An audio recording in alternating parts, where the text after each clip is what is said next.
Korupsi. Mendengar kata korupsi membuat banyak otak orang merasa gerah, emosi dan geram.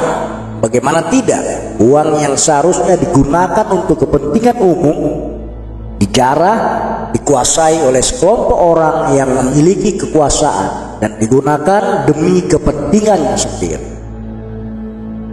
Merdeka. Salam sebangsa setanah air.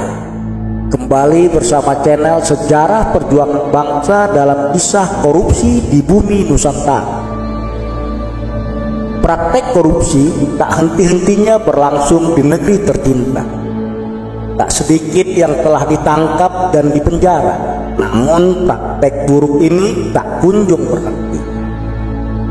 Ada saja di antara petinggi negeri yang tadinya dipercaya untuk mengurus negeri, namun menyalahgunakan wewenang dan meraup kekayaan secara tidak wajar. Sejarah mencatat, praktek korupsi di tanah air telah ada sejak abad ke-13. Menurut sejarawan Ong Hok Ha, kerajaan tradisional di masa itu tidak memberi pegawainya gaji, namun raja hanya memberi tanah serta kewenangan untuk memungut pajak. Umumnya pejabat kerajaan mencari gaji dan penghasilan sendiri melalui kekuasaan yang mereka miliki.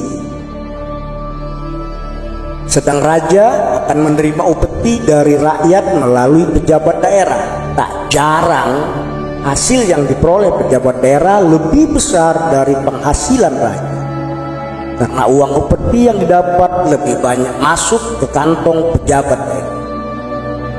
Ong Hok Ha dalam buku Wahyu yang Hilang, Negeri yang Gunjang menceritakan tentang mewahnya jamuan yang disiapkan oleh pejabat daerah, melebihi kemewahan yang dilakukan oleh raja. Praktek pungli dan korupsi tak hanya dilakukan oleh pembesar kerajaan di Nusantara. Praktek ini juga dilakukan oleh petinggi VOC. Alasan mereka gaji yang terlalu kecil dan penghasilan yang tidak mencukupi kehidupan. Pejabat Komisi Dagang Belanda yang dikenal dengan VOC kemudian melakukan pungli, melebihi kemampuan pejabat Bumi Putra yang melakukan korupsi sebelumnya. Salah satunya Gubernur Pantai Utara Jawa pada masa VOC hidup bergelimang harta dari hasil pemerasan, penyeludupan, dan perdagangan ilegal. Walau resminya ia hanya memperoleh gaji sebesar 80 gulden sebulan, bahkan gaji itu ia serahkan langsung kepada keluarganya di Belanda, tetapi nyatanya ia mampu hidup berfoya-foya di Hindia Belanda. Demikian pula yang dilakukan oleh Gubernur Kepulauan Ambon yang bernama Alexander Carnave. Praktek korupsinya terbongkar pada saat pemeriksaan kas pada tahun 1792. Tak hanya korupsi, praktek nepotisme juga berjalan dengan lancar. Van Hon diangkat menjadi Gubernur Jenderal VOC setelah menggantikan mertuanya William van Otten pada tahun 1704. Tak menunggu lama, hanya dalam waktu 5 tahun, tepatnya pada tahun 1709, ia kembali ke Belanda dan hidup sebagai jutawan, membawa kekayaan lebih dari 10 juta gulden, suatu jumlah yang sangat spektakuler pada masa itu. Dick van Hogendorf, seorang komisioner VOC, menyaksikan sendiri kecurangan pejabat dalam menumpu harta. Di antaranya melakukan pemungutan liar, memanipulasi harga, jual beli kedudukan, dan perdagangan monopoli, serta beragam kecurangan lain. Para pejabat VOC dan pribumi juga secara bersama-sama mempraktekkan kegiatannya ilegal dengan melakukan suap dan sogokan.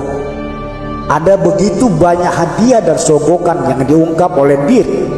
Di antaranya saat penunjukan pejabat baru, penobatan bupati, hadiah tahun baru, hadiah buat istri pejabat yang melahirkan, dan beragam pungutan lainnya pada saat menghadap pada seorang gubernur. Perilaku korupsi yang berlangsung masif membuat orang-orang Belanda di Nusantara hidup di atas kemewahan, suka pamer harta, berpesta pora. Pejabat VOC semakin lama semakin kaya raya, namun sebaliknya VOC semakin miskin dan bangkrut.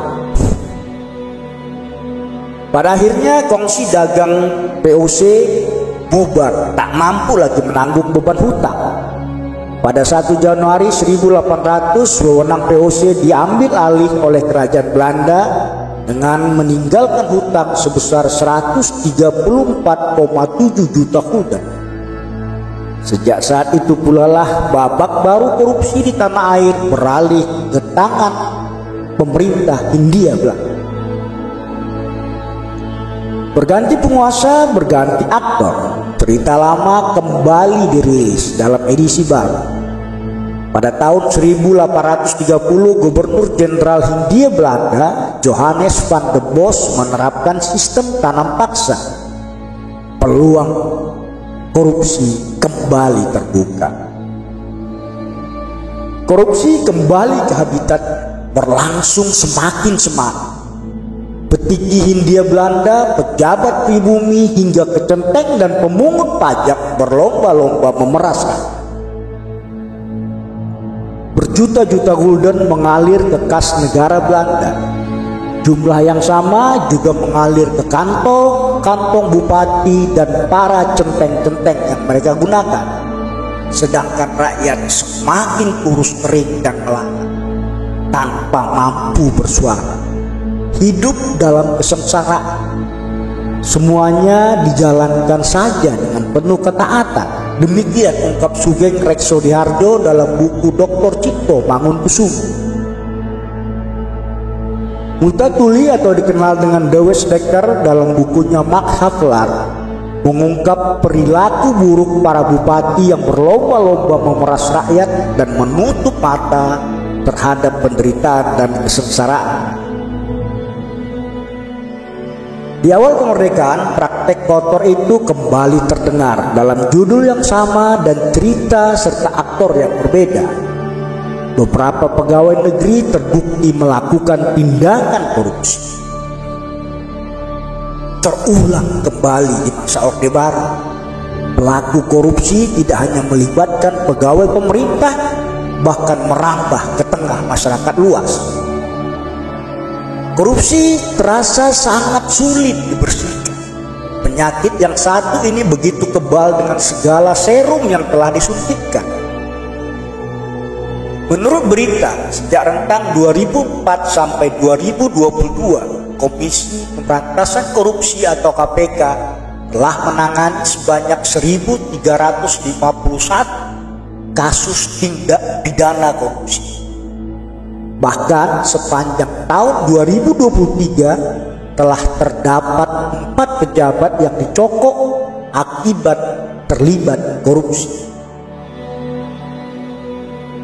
Seiring gencarnya perang yang dilakukan, ternyata kualitas dan tindakan kejahatan ini semakin meningkat. Demikian sulitkah memberantas penyakit menular yang satu ini? Tidak adakah obat penawar yang tepat? Tidak adakah vaksin yang manjur? Hanya doa, semoga saja suatu saat penyakit menular ini dapat teratasi. Terima kasih. Tuliskan saran dan masukan Anda pada kolom komentar. Dan mohon maaf bila ada data dan informasi yang kurang tepat.